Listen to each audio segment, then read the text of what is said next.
Kay was talking to himself, saying that he wants Yu so bad that if he doesn't want to come, he'll just kidnap him.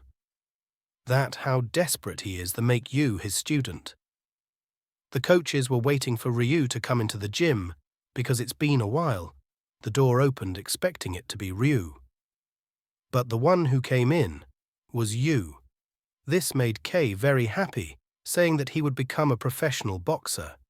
Yu said he'd do it, but only on one condition. If he gave him money to pay some hospital bills, then he'll be willing to try boxing. Kay then asked Yu what he thought about Ryu, and if he was strong. Yu just said, "No, not really." This made Kay laugh, and he said he was going to pay the hospital bills and that he could even buy him a whole hospital. That's how much he wanted Yu to come with him. They left to go to the hospital, and Coach Kay thanked the other coach before leaving. Ryu is lying in bed, knocked out cold. Yu then visited Jay, who was also in the hospital, for a final look before leaving with Kay. Maybe Jay's action moved something in Yu. They then went to Yu's home to pick up his stuff. But when they got there, Kay noticed that there was nothing much in there. Kay then asked if his parents were there. "No," responded by Yu. Kay almost forgot to ask the boy's name before they left. Then a flashback was shown, a dark scene showing his mum hanging from a rope with no life. Then what looks like an officer told him his mother's name was UXX and his father's name was UXX. Responded that his name was just Yu.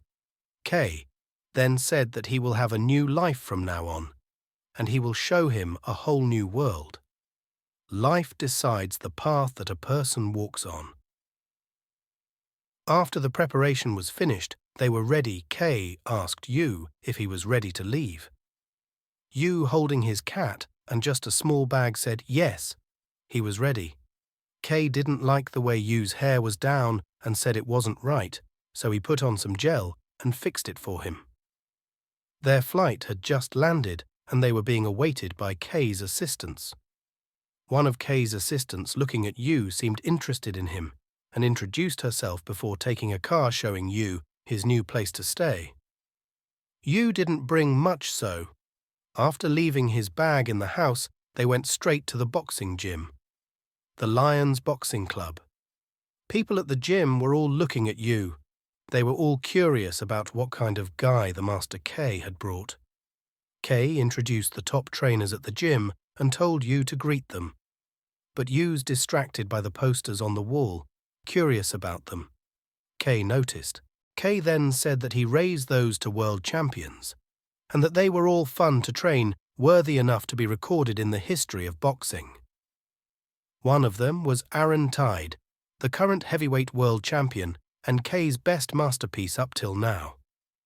He wants to show Yu personally and tells his assistant to reserve 2 seats for one of his fights tomorrow, to show Yu that there is one more monster out there in the world other than him. They then arrived at the match of the heavyweight champion. Seeing that it was a one-sided fight, the face of his opponent scared and overwhelmed by his strength. The champion easily defeated the contender. He sent the challenger out on stretchers.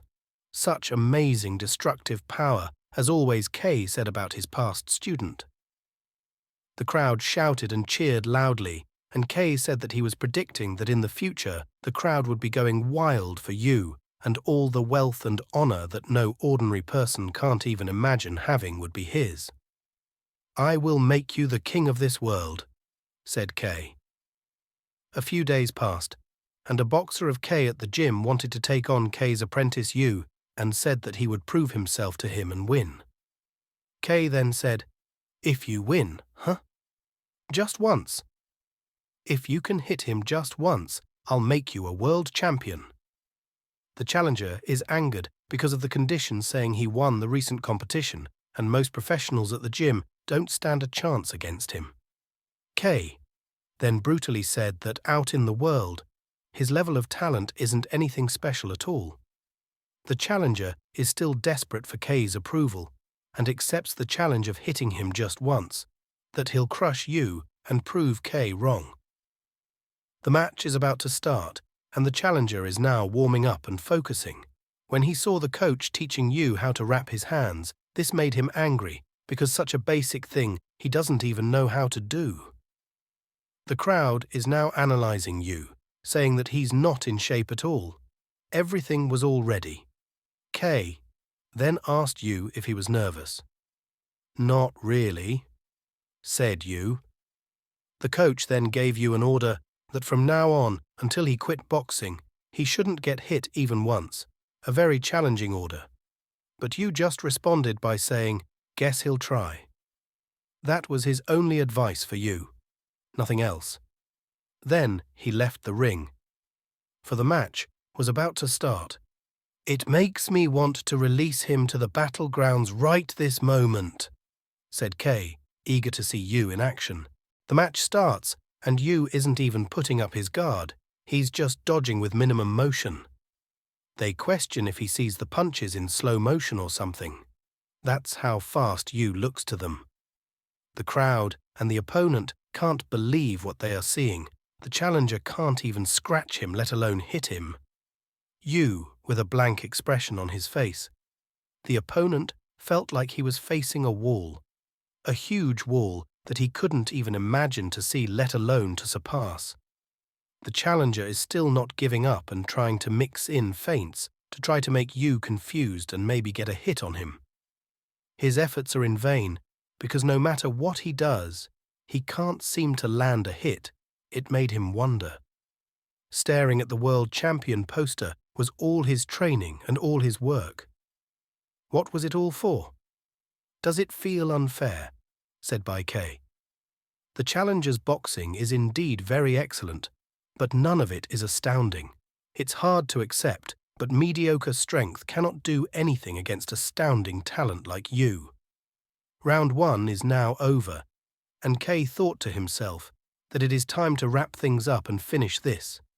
Kay now says to Yu the second rule of boxing, and that is, if a person gets hit directly on the jaw, they'll faint.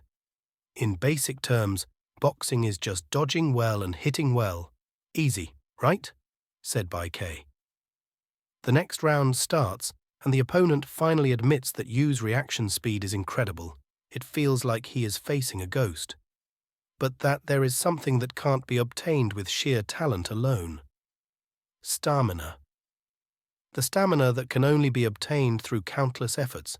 The challenger now has a game plan to defeat Yu, and that's by making him tired and trying to land a punch on him in the later rounds after he's out of air. But as the referee started the match, bang! He didn't even know what hit him, and he was out cold with one punch from Yu. When he finally wakes up, he then realizes that he lost, and that Yu is on a different level than him. Yu then asked if he wanted to go another round.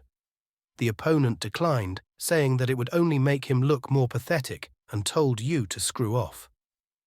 Yu then remembered his friend Jay, who for him would never give up and would keep on fighting. Before leaving, he asked Yu if he knew the other guy that was stronger than him that the coach mentioned. "I do," said Yu. The opponent then asked, was that guy was also stronger than him. The coach was referring to Ryu, but for Yu, the other stronger opponent that he knew was Jay, his friend. He replied, "Probably," and then left the ring.